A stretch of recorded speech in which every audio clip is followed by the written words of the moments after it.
Thank you and welcome to the show this morning. The topic this morning is the African in the New World, and we're fortunate to have with us to talk about the African in the New World, Dr. AAl-Hadid. Dr. Al-Hadid is the chairperson of the Africana Studies Department at Tennessee State University. And of course, Dr. Al-Hadid, let me welcome you to the show this morning.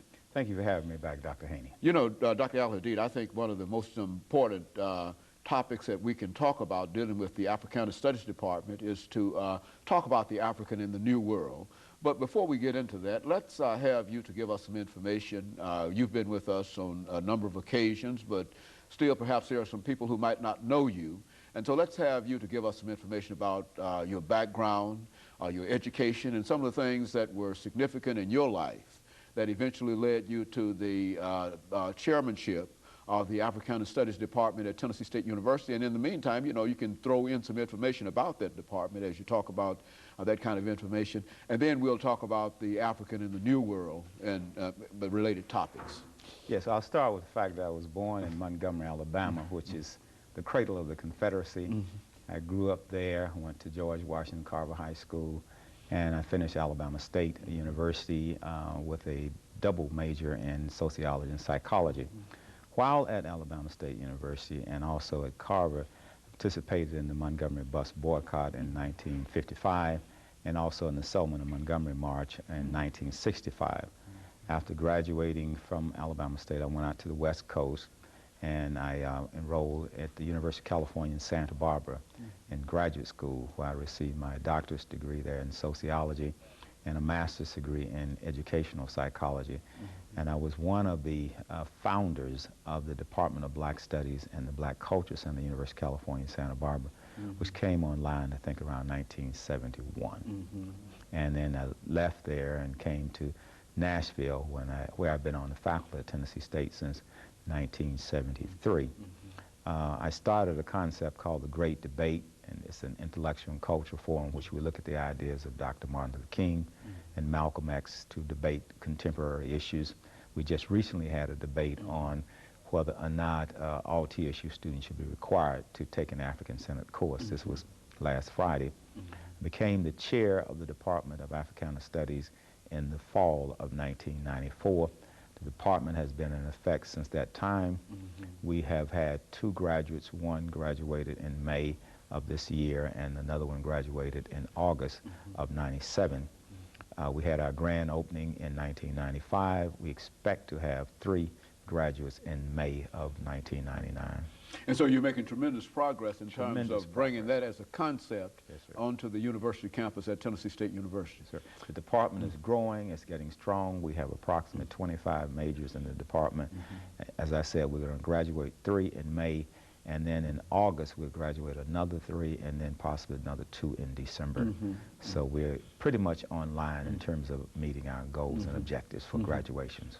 Dr. Al-Hadid, what we'd like to do today is to, as we indicated earlier when we talked about the topic today, is to talk about the African in the New World. And of course, you certainly understand that when we talk about the African in the New World, we're talking about primarily the Americas, North America and South America.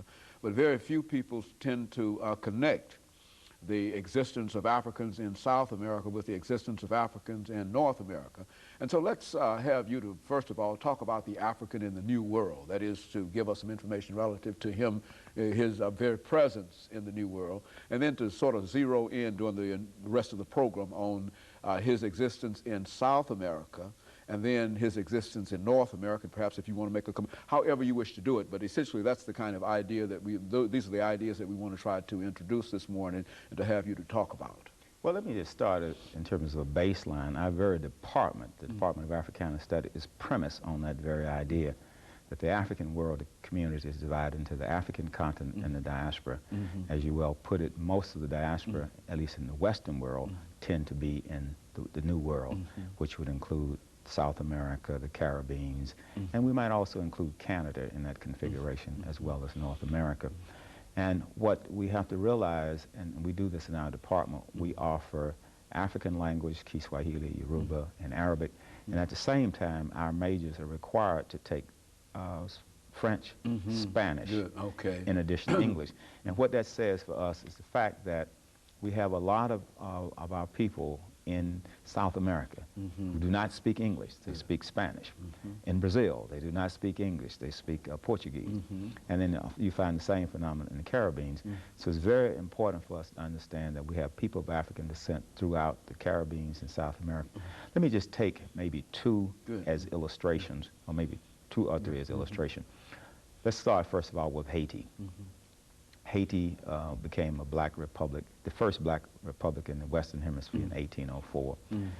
Toussaint Louverture, Desmond and Boukman, Dessalines rather than Boukman, fought against Napoleon's finest army and created a black republic.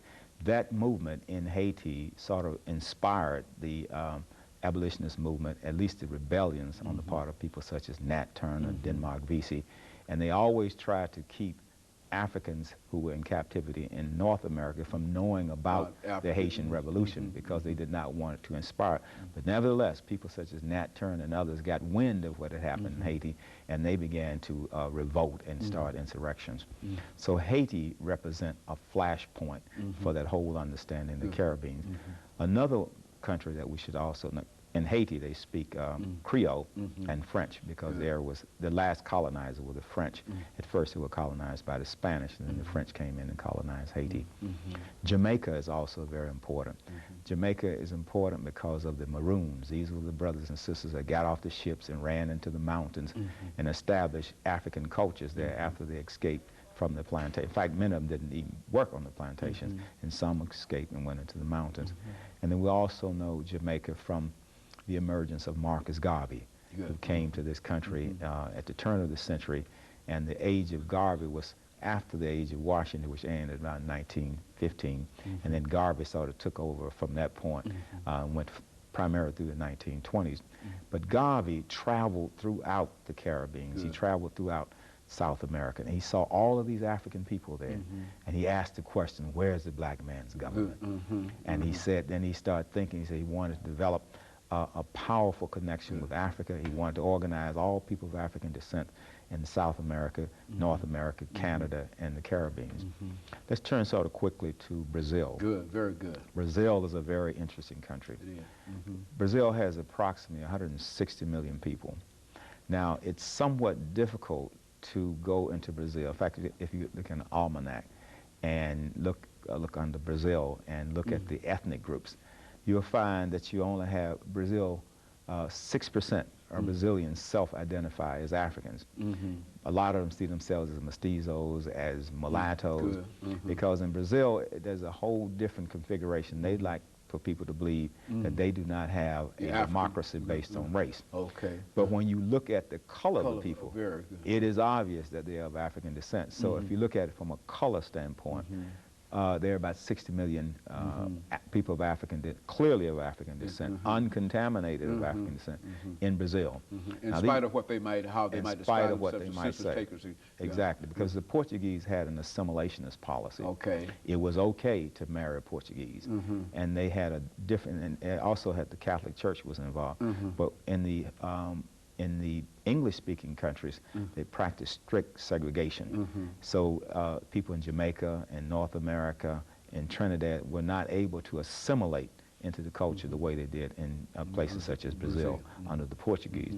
So that's why a lot of the people there in Brazil think of themselves more as Portuguese than they think of themselves as even indigenous Indians or Africans because of that strong identification with Portugal.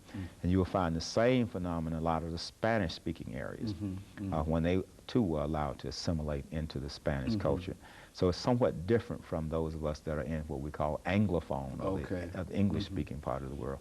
The Francophones and those that speak Portuguese and Spanish have a whole different idea about their identity because they were allowed to assimilate. And let me interrupt here, Dr. Al-Hadid, and to break for this commercial break, and we'll be back with you following this short commercial break. The chairperson